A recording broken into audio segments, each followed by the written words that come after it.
Following that first mind. Everything is vibration.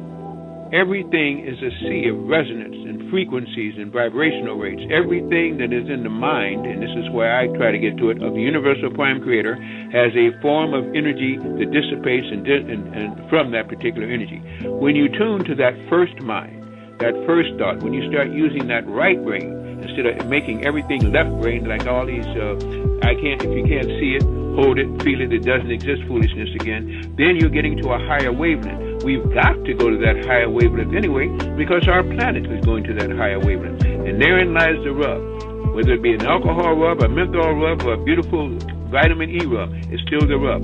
That's the thing that will awaken you. That's the way that lets you start following higher consciousness.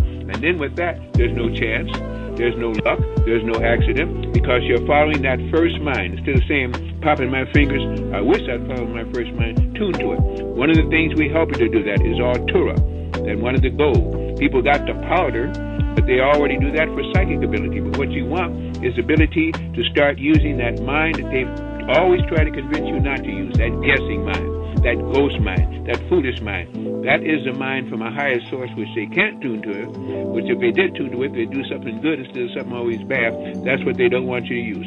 Once you do that, you'll find yourself in the right spot at the right time. They say, don't go down that alley, don't go down. Jump over that fence, jump over that fence. But make sure you're not doing it when you're high. Make sure you're doing it so you're tuning in to the correct vibrations from the higher source. Pretty soon, there's going to be such a separation of mind and spirit here that all the ones on the higher plane will be together. All the ones on the lower plane will be together. That will be hell for those on the lower plane who will go along with all those low vibing. That'll be heaven for the others. This is why the separation in your energy field, in your mind, your spirit, and your soul is so necessary.